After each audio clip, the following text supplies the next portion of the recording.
जब वो देश के लिए मेडल लाते हैं तो गर्व से छाती फूल जाती है।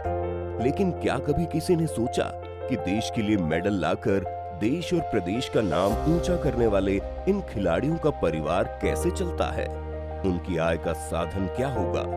अब से पहले इन खिलाड़ियों के लिए ये बात कोई नहीं सोचता था, लेकिन इस बात को सबसे पहले सोचने का काम किया राजस्थान की गहलोत सरकार ने और मेडल लाने वाले इन खिलाड़ियों को आउट ऑफ टर्न सरकारी नौकरी देने का काम किया। और ये नौकरी केवल अंतरराष्ट्रीय स्तर पर ही मेडल लाने वालों को ही नहीं, बल्कि राजस्थान भारत का ऐसा पहला प्रदेश बन गया है जहां की राष्ट्रीय और सेफ गेम्स के मेडलिस्ट को भी आउट ऑफ टर्न सर्विस दी है सरकार ने। राजस्थान के खिलाड़ियों के लिए जिस तरह की आउट ऑफ टर्न पॉलिसी लागू की गई है, ऐसी पॉलिसी पूरे भारत में किसी भी राज्य में नहीं है। अब ओलंपिक, एशियन, कॉमनवेल्थ और सेफ गेम्स के मेडलिस्ट को इस घोषणा के तहत अब तक 200 से ज्यादा खिलाड़ियों को नौकरी मिल चुकी है। अभी हमने राशि पारितोषिक बढ़ा दिया, 3 करोड़, 2 करोड़, 1 करोड़ कर दिया। आउट ऑफ टर्न नौकरी दे रहे हैं, 229 लोगों को नौकरी मिल चुकी खिलाड़ियों को। 2% उनका आरक्षण है खेल के अंदर। इस प्रकार से प्रयास करेंगे राजस्थान में खेल जगत में हमारी प्रतिभाएं आगे आए और राजस्थान का, अपने जिले का, अपने गांव का, अपने परिवार का नाम रोशन करे। यही सोच करके ये प्रयास किया गया और ये प्रयास हमारा बहुत ही कामयाब हुआ है। इस बात की मुझे बहुत ही प्रसन्नता है। और खेल के लिए सिर्फ ये एक काम ही नहीं किया है प्रदेश की गहलोत सरकार ने। अगर बात करें प्रदेश में कांग्रेस के कार्यकाल में खिलाड़ियों के हित में क्या क्या किया गया, तो पहली बार स्टेट गेम्स का आयोजन हुआ, पहली बार out of turn service policy लागू हुई, राजस्थान के खिलाड़ियों का टीएडीए डबल किया गया, राजस्थान के खिलाड़ियों को 25-25 बीघा जमीन दी गई, पहली बार बड़े स्तर पर रूरल ओलंपिक्स यानी ग्रामीण खेलों का आयोजन भी किया जा रहा है। राज्य सरकार ने ओलंपिक, कॉमनवेल्थ, एशियाड सहित राष्ट्रीय और अंतरराष्ट्रीय स्तर पर मेडल जीतने वाले खिलाड़ियों को दी जाने वाली प्रोत्साहन राशि को भी कई गुना बढ़ाया। प्रशिक्षकों के लिए पेंशन स्कीम लागू की गई। खिलाड़ियों के लिए सरकारी नौकरियों में 2% आरक्षण का प्रावधान किया गया।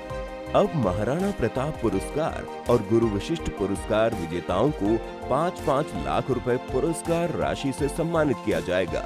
इससे पहले ये राशि केवल 1-1 लाख रुपए थी। इसके अलावा अगर बात करें कि आगे इन खिलाड़ियों के लिए और क्या क्या होगा, तो जूनियर अंतरराष्ट्रीय मेडलिस्ट को भी आउट ऑफ टर्न सर्विस का लाभ दिलाया जाएगा। कुछ और खेलों को भी इस पॉलिसी में शामिल करने का प्रयास होगा। पूरे भारत में खिलाड़ियों के लिए राजस्थान जैसी out of turn service policy नहीं है।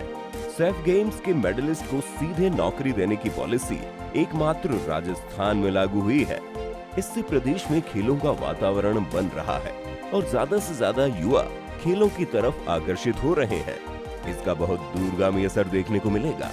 इस राज्य के अंदर हमने मेजर ध्यानचंद स्टेडियम नाम की स्कीम लेकर आए ताकि छोटे छोटे ब्लॉक स्तर पर भी स्टेडियम बन सके। और मुझे खुशी है बताते हुए कि 70 से ऊपर प्रपोजल काम कर रहे हैं और इस स्कीम की वजह से माननीय मुख्यमंत्री जी के बड़े इंटरेस्ट था कि छोटे इलाकों में भी स्टेडियम बने। तहसील लेवल पर भी, जिला लेवल पर तो सब बड़े बड़े 20-50 करोड़ 100 करोड़ के स्टेडियम बना देते हैं। तहसीलों का क्या होगा? हमारी बहुत बड़ी आबादी तहसीलों पर रहती है, तो उन आबादी के लिए 70 के आसपास स्टेडियम्स के प्रपोजल आ चुके हैं, उनके ऊपर काम हो रहा है। जल्दी वो स्टेडियम बनेंगे तो ज़्यादा से ज़्यादा खेलों का अगर साधन उपलब्ध होंगे, मैदान उपलब्ध होंगे, साथ के साथ बिकॉज वी आर वर्किंग कि हम इसको डिपार्टमेंट बनाएं, तो आने वाले समय में बेस्ट से बेस्ट कोचेस भी उपलब्ध होंगे और ऐसे ही ये गेम आगे बढ़ता जाएगा। इस बारे में बात करते हुए खिलाड़ियों का भी भरोसा सरकार पर साफ झलक रहा था और हम देश के लिए कुछ कर रहे हैं तो कोई हमारा भी ख्याल रख रहा है। यह एहसास इन खिलाड़ियों में साफ दिखाई दे रहा था। जब सरकार ने आउट ऑफ टर्न पॉलिसी बनाई और हमारे को डायरेक्ट नौकरियां दी, तो मैं तब से लेकर के आज तक बिल्कुल मेरा ध्यान पूरा का पूरा गेम्स पर है। आगे बड़े टूर्नामेंट्स पे मेरा फोकस है। खिलाड़ी जो पहले स्पोर्ट्स में केवल एंटरटेनमेंट के लिए आते थे, आज उसे एक करियर के रूप में ले रहे हैं और इतना अच्छा परफॉर्मेंस आ रहा है। और उसके बाद में जब जॉब सिक्योरिटी आ जाती है तो प्लेयर अपने आप को सेफ मानता है और उसमें और अच्छी परफॉर्मेंस देके आता है। घर वाले ये सोचते थे कि पढ़ाई करो, गेम्स में कुछ भी नहीं रखा है। आज आउट ऑफ टर्न के तौर पे खिलाड़ियों को जो मिल रही है, तो यही है कि सब अपने करियर के हिसाब से, घर वाले भी बोलते हैं कि हाँ चलो खेलो। इसके अलावा राजस्थान की गहलोत सरकार का ग्रामीण ओलंपिक का आयोजन करवाने की योजना को भी चौतरफा वाहवाही मिल रही है। ये रूरल ओलंपिक्स जिला स्तर पर आयोजित होने के साथ साथ राज्य स्तर पर भी आयोजित होंगे। जिले में क्वालिफाई करने वाले खिलाड़ियों को जयपुर सवाई मानसिंह स्टेडियम में आयोजित प्रतियोगिता में भाग लेंगे। यहाँ सभी खिलाड़ियों को पुरस्कार, नगद इनाम और खेलकूद संबंधित सभी सामग्रियों का वितरण किया जाएगा। इसको लेकर राज्य भर में तैयारी जोरों पर है। राजस्थान में जो राजीव गांधी ग्रामीण ओलंपिक खेल हैं, उसमें वो जाति, पाति, उम्र किसी का बंदिश नहीं है। कोई भी राजनीतिक पार्टी का, कांग्रेस हो, बीजेपी हो, सीपीएम, सीपीआई, सोशलिस्ट पार्टी, कोई पार्टी हो, बीएसपी हो, सब खेल सकते हैं। और खेल ऐसी जगह है जहाँ पर प्रेम और मोहब्बत आपस में होनी भी चाहिए। फिर से उस डिजिटल दुनिया से निकालकर मैदान पर उतरें और हम फिजिकली के साथ, मेंटली के साथ साथ फिजिकली भी स्ट्रॉन्ग हमारी आने वाली जनरेशन्स बने।